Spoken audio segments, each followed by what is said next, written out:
ओम शांति। आज 3 मई 2020 अव्यक्त बाप दादा की मुरली है। रिवाइज कोर्स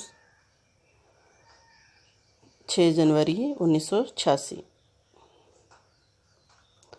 मुरली का मुख्य हेडिंग है संगम युग जमा करने का युग। बाबा कह रहे हैं, आज सर्व बच्चों के तीनों कालों को जानने वाले त्रिकालदर्शी बाप दादा सभी बच्चों के जमा का खाता देख रहे हैं। यह तो सभी जानते ही हो कि सारे कल्प में श्रेष्ठ खाता जमा करने का समय सिर्फ यही संगम युग है। छोटा सा युग, छोटी सी जीवन है, लेकिन इस जीवन की विशेषता है जो अब ही जितना जमा करने चाहे वह कर सकते हैं। इस समय के श्रेष्ठ खाते के प्रमाण पूज्य पद भी पाते हो और फिर पूज्य सुपुजारी भी बनते हो।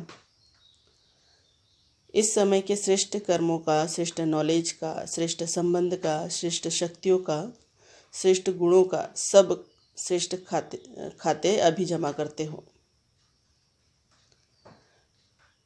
द्वापर से भक्ति का खाता अलप काल का अभी अभी किया, अभी अभी फल पाया और खत्म हुआ। भक्ति का खाता अलप काल का इसलिए है क्योंकि अभी कमाया और अभी खाया। जमा करने का अविनाशी खाता जो जन्म जन्म चलता रहे, वह अविनाशी खाते जमा करने का अभी समय है। इसलिए इस श्रेष्ठ समय को पुरुषोत्तम युग या धर्माऊ युग कहा जाता है। परमात्मा अवतरण युग कहा जाता है। डायरेक्ट बाप द्वारा प्राप्त शक्तियों का युग यही गाया हुआ है। इसी युग में ही बाप विधाता और वरदाता का पार्ट बजाते हैं। इसलिए इस युग को वरदानी युग भी कहा जाता है। इस युग में स्नेह के कारण बाप भोले भंडारी बन जाते हैं, जो एक का पदम गुना फल देता है। एक का पदम गुना जमा होने का विशेष भाग्य अभी ही प्राप्त होता है। और युगों में जितना और उतना का हिसाब है। अंतर हुआ ना, क्योंकि अभी डायरेक्ट बाप वर्षे और वरदान दोनों रूप में प्राप्ति कराने के निमित्त हैं। भक्ति में भावना का फल है, अभी वर्षे और वरदान का फल है। इसलिए इस समय के महत्व को जान, प्राप्तियों को जान, जमा के हिसाब को जान, त्रिकालदर्शी बन हर कदम उठाते रहते हो। इस समय का एक सेकंड कितने साधारण समय से बड़ा है वह जानते हो। सेकंड में कितना कमा सकते हो और सेकंड में कितना गवाते हो, यह अच्छी तरह से हिसाब जानते हो। वह साधारण रीति से कुछ कमाया कुछ गवाया, ऐसा अमूल्य समय समाप्त तो नहीं कर रहे हो। ब्रह्मा कुमार ब्रह्मा कुमारी तो बने, लेकिन अविनाशी वर्षे और विशेष वरदानों के अधिकारी बने, क्योंकि इस समय के अधिकारी जन्म जन्म के अधिकारी बनते हैं। इस समय के किसी न किसी स्वभाव व संस्कार व किसी संबंध के अधीन रहने वाली आत्मा जन्म जन्म अधिकारी बनने के बजाय प्रजा पद के अधिकारी बनते हैं। राज्य अधिकारी नहीं, प्रजा पद अधिकारी बनते हैं। बनने आए हैं राजयोगी, राज्य अधिकारी, लेकिन अधीनता के संस्कार के कारण विधाता के बच्चे होते हुए भी राज्य अधिकारी नहीं बन सकते। इसलिए सदा यह चेक करो, स्व अधिकारी कहाँ तक बने हैं। जो स्व अधिकार नहीं पा सकते वो विश्व का राज्य कैसे प्राप्त करेंगे। विश्व के राज्य अधिकारी बनने का चैतन्य मॉडल अभी स्वराज्य अधिकारी बनने से तैयार करते हो। कोई भी चीज़ का पहले मॉडल तैयार करते हो ना, तो पहले इस मॉडल को देखो। स्वाधिकारी अर्थात स्वकर्मेंद्रिय रूपी प्रजा के राजा बनना। प्रजा का राज्य है या राजा का राज्य है, यह तो जान सकते हो ना। प्रजा का राज्य है तो राजा नहीं कहलाएंगे। प्रजा के राज्य में राजवंश समाप्त हो जाता है। कोई भी कर्मेंद्रिय धोखा देती है तो स्वराज्य अधिकारी नहीं कहेंगे। ऐसे भी कभी नहीं सोचना कि एक दो कमजोरी तो होती ही है, संपूर्ण तो लास्ट में बनना है, लेकिन बहुत काल की एक कमजोरी भी समय पर धोखा देती है। बहुत काल के अधीन बनने के संस्कार अधिकारी बनने नहीं देंगे। इसलिए अधिकारी अर्थात स्व अधिकारी अंत में संपूर्ण हो जाएंगे। इस धोखे में नहीं रह जाना। अंत में संपूर्ण हो जाएंगे, इस धोखे में नहीं रह जाना। बहुत काल का स्व अधिकार का संस्कार बहुत काल के विश्व अधिकारी बनाएगा। थोड़े समय के स्वराज्य अधिकारी थोड़े समय के लिए ही विश्व राज्य अधिकारी बनेंगे। जो अभी बाप की समानता की आज्ञा प्रमाण बाप के दिल तखत नशीन बनते हैं, वही राज्य तखत नशीन बनते हैं। बाप समान अर्थात बाप के दिल तखत नशीन बनना। जैसे ब्रह्मा बाप संपन्न और समान बने, ऐसे संपूर्ण और समान बनो। राज्य तखत के अधिकारी बनो। किसी भी प्रकार के अलबेलेपन में अपना अधिकार का वर्षा व वरदान कम नहीं प्राप्त करना। तो जमा का खाता चेक करो। नया वर्ष शुरू हुआ है ना, पिछला खाता चेक करो और नया खाता समय और बाप के वरदान से ज़्यादा जमा करो। सिर्फ कमाया और खाया ऐसा खाता नहीं बनाओ। अमृत वेले योग लगाया, जमा किया, क्लास में स्टडी कर जमा किया, और फिर सारे दिन में परिस्थितियों के वश व माया के वार के वश अपने संस्कारों के वश जो जमा किया वह युद्ध करते विजयी बनने में खर्च किया। तो रिजल्ट क्या निकली? कमाया और खाया, जमा क्या हुआ? इसलिए जमा का खाता सदा चेक करो और बढ़ाते चलो। ऐसे ही चार्ट में सिर्फ राइट नहीं करो। क्लास किया, हाँ योग किया, लेकिन जैसे शक्तिशाली योग समय के प्रमाण होना चाहिए वैसा रहा। समय अच्छा पास किया, बहुत आनंद आया, वर्तमान तो बना, लेकिन वर्तमान के साथ जमा भी किया। इतना शक्तिशाली अनुभव किया। चल रहे हैं, सिर्फ यह चेक नहीं करो। किसी से भी पूछो कैसे चल रहे हो तो कह देते बहुत अच्छे चल रहे हैं, लेकिन किस स्पीड में चल रहे हैं यह चेक करो। चींटी की चाल चल रहे हैं व रॉकेट की चाल चल रहे हैं। इस वर्ष सभी बातों में शक्तिशाली बनने की स्पीड को और परसेंटेज को चेक करो। कितनी परसेंटेज में जमा कर रहे हो? 5 रुपया भी कहेंगे जमा हुआ, 500 रुपया भी कहेंगे जमा हुआ। जमा तो किया, लेकिन कितना किया? समझा क्या करना है? गोल्डन जुबली की ओर जा रहे हो। यह सारा वर्ष गोल्डन जुबली का है ना, तो चेक करो। हर बात में गोल्डन एजेड अर्थात सदो प्रधान स्टेज है व सतो अर्थात सिल्वर एजेड स्टेज है। बाबा कह रहे हैं तो चेक करो, हर बात में गोल्डन एजेड अर्थात सतो प्रधान स्टेज है व सतो अर्थात सिल्वर एजेड स्टेज है। पुरुषार्थ भी सतो प्रधान गोल्डन एजेड हो, सेवा भी गोल्डन एजेड हो। जरा भी पुराने संस्कार का अलाय अर्थात खाद नहीं हो। ऐसे नहीं जैसे आजकल चांदी के ऊपर भी सोने का पानी चढ़ा देते हैं। बाहर से तो सोना लगता है, लेकिन अंदर क्या होता है? मिक्स कहेंगे ना। तो सेवा में भी अभिमान और अपमान का अलाय मिक्स न हो, इसको कहा जाता है गोल्डन एजेड सेवा। स्वभाव में भी ईर्ष्या, सिद्ध और जिद का भाव न हो, यह है अलाय। इस अलाय को समाप्त कर गोल्डन एजेड स्वभाव वाले बनो। संस्कार में सदा हाजी, जैसा समय जैसी सेवा वैसे स्वयं को मोल्ड करना है, अर्थात रियल गोल्ड बनना है। मुझे मोल्ड होना है, दूसरा करे तो मैं करूं, यह जिद हो जाती है। यह रियल गोल्ड नहीं। यह अलाय समाप्त कर गोल्डन एजेड बनो। संबंध में सदा हर आत्मा के प्रति शुभ भावना, कल्याण की भावना हो, स्नेह की भावना हो, सहयोग की भावना हो। कैसे भी भाव स्वभाव वाला हो, लेकिन आपका सदा श्रेष्ठ भाव हो।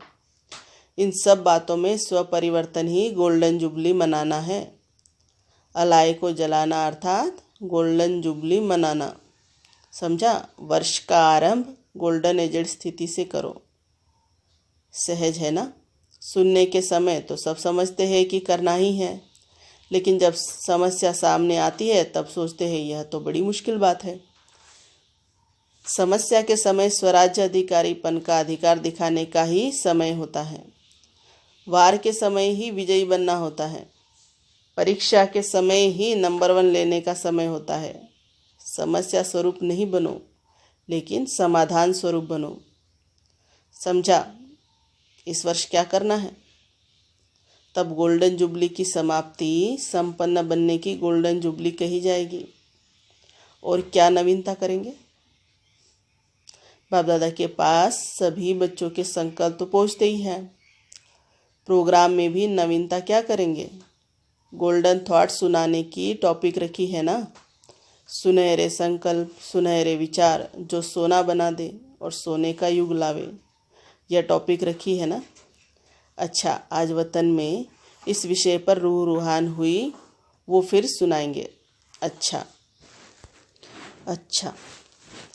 सर्ववर्षे और वरदान के डबल अधिकारी भाग्यवान आत्माओं को, सदा स्वराज्य अधिकारी श्रेष्ठ आत्माओं को, सदा स्वयं को गोल्डन एजेड स्थिति में स्थित करने वाले रियल गोल्ड बच्चों को, सदा स्वपरिवर्तन की लगन से विश्व परिवर्तन में आगे बढ़ने वाले विशेष आत्माओं को बाप दादा का याद, प्यार और नमस्ते। मीटिंग में आए हुए डॉक्टर से अव्यक्त बाप दादा की मुलाकात। अपने श्रेष्ठ उमंग उत्साह द्वारा अनेक आत्माओं को सदा खुश बनाने की सेवा में लगे हुए होना। डॉक्टर का विशेष कार्य ही है हर आत्मा को खुशी देना। पहली दवाई खुशी है। खुशी आदि बीमारी खत्म कर देती है। तो रूहानी डॉक्टर्स अर्थात खुशी की दवाई देने वाले, तो ऐसे डॉक्टर होना। एक बार भी खुशी की झलक आत्मा को अनुभव हो जाए तो वह आत्मा सदा खुशी की झलक से आगे उड़ती रहेगी। तो सभी को डबल लाइट बनाए उड़ाने वाले डॉक्टर्स होना। वह बेड से उठा देते हैं, बेड में सोने वाले पेशेंट को उठा देते हैं, चला देते हैं। आप पुरानी दुनिया से उठाए नई दुनिया में बिठा दो, ऐसे प्लान बनाओ। रूहानी इंस्ट्रूमेंट्स यूज़ करने का प्लान बनाया है।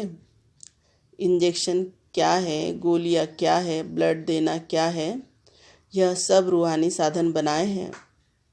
किसको ब्लड देने की आवश्यकता है तो रूहानी ब्लड कौन सा देना है। हार्ट पेशेंट को कौन सी दवाई देनी है। हार्ट पेशेंट अर्थात दिल शिकस्त पेशेंट, तो रूहानी सामग्री चाहिए।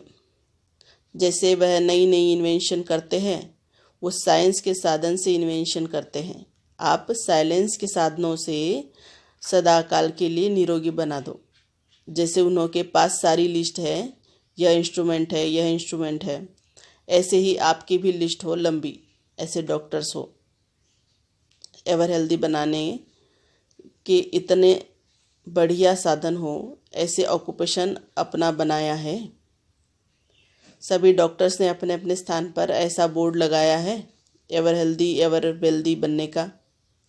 जैसे अपने वह ऑक्यूपेशन लिखते हो, ऐसे ही यह लिखत हो जिसे देखकर समझे कि यह क्या है, अंदर जाकर देखें। आकर्षण करने वाला बोर्ड हो, लिखत ऐसी हो जो परिचय लेने के बिना कोई रह न सके। वैसे बुलाने की आवश्यकता न हो, लेकिन स्वयं ही आपके आगे चाहते भी न चाहते भी पहुंच जाए, ऐसा बोर्ड हो। वह तो लिखते हैं MBBS फलाने फलाने, आप फिर अपना ऐसा बोर्ड पर रूहानी ऑक्यूपेशन लिखो जिससे वह समझे कि यह स्थान ज़रूरी है। ऐसी अपनी रूहानी डिग्री बनाई है। ये डिग्रियाँ लिखते हो। सेवा का श्रेष्ठ साधन क्या होना चाहिए। सेवा का सबसे तीखा साधन है समर्थ संकल्प से सेवा। समर्थ संकल्प भी हो, बोल भी हो और कर्म भी हो, तीनों साथ साथ कार्य करें, यही शक्तिशाली साधन है। वाणी में आते हो तो शक्तिशाली संकल्प की परसेंटेज कम हो जाती है, या वह परसेंटेज होती है तो वाणी की शक्ति में फर्क पड़ जाता है। लेकिन नहीं, तीनों ही साथ साथ हो। जैसे कोई भी पेशेंट को एक ही साथ कोई नब्ज देखता है, कोई ऑपरेशन करता है, इकट्ठा करते हैं। नब्ज देखने वाला पीछे देखे और ऑपरेशन करने वाला पहले कर ले तो क्या होगा? इकट्ठा कितना कार्य चलता है। ऐसे ही रूहानियत के भी सेवा के साधन इकट्ठा साथ साथ चले। बाकी सेवा के प्लान बनाए हैं, बहुत अच्छा, लेकिन ऐसा कोई साधन बनाओ जो सभी समझे कि हाँ, यह रूहानी डॉक्टर सदा के लिए हेल्दी बनाने वाले हैं। अच्छा, पार्टियों से बाबा की मुलाकात। जो अनेक बार विजयी आत्माएं हैं, उन्हों की निशानी क्या होगी? उन्हें हर बात बहुत सहज और हल्की अनुभव होगी। जो कलप की विजयी आत्माएं नहीं, उन्हें छोटा सा कार्य भी मुश्किल अनुभव होगा, सहज नहीं लगेगा। हर कार्य करने के पहले स्वयं को ऐसे अनुभव करेंगे जैसे यह कार्य हुआ ही पड़ा है।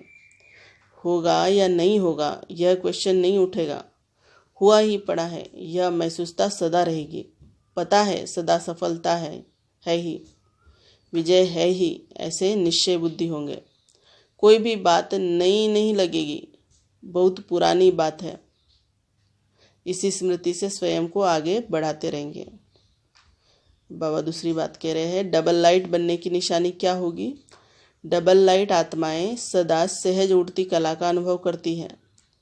कभी रुकना और कभी उड़ना ऐसे नहीं, सदा उड़ती कला के अनुभवी। ऐसे डबल लाइट आत्माएं ही डबल ताज के अधिकारी बनती हैं। डबल लाइट वाले स्वतः ही ऊंची स्थिति का अनुभव करते हैं। कोई भी परिस्थिति आवे, याद रखो हम डबल लाइट है। बच्चे बन गए अर्थात हल्के बन गए, कोई भी बोझ नहीं उठा सकते। अच्छा, ओम शांति। वरदान है आज का, शुभ चिंतन और शुभ चिंतक स्थिति के अनुभव द्वारा ब्रह्मा बाप समान मास्टर दाता भव।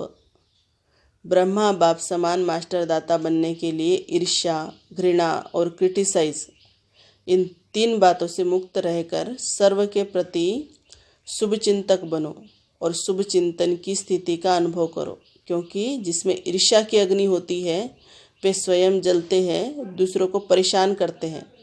घृणा वाले खुद भी गिरते हैं, दूसरों को भी गिराते हैं। और हंसी में भी क्रिटिसाइज करने वाले आत्मा को हिम्मतहीन बनाकर दुखी करते हैं। इसलिए इन तीनों बातों से मुक्त रहें। शुभ चिंतक स्थिति के अनुभव द्वारा दाता के बच्चे मास्टर दाता बनो। स्लोगन है, मन, बुद्धि और संस्कारों पर संपूर्ण राज्य करने वाले स्वराज्य अधिकारी बनो।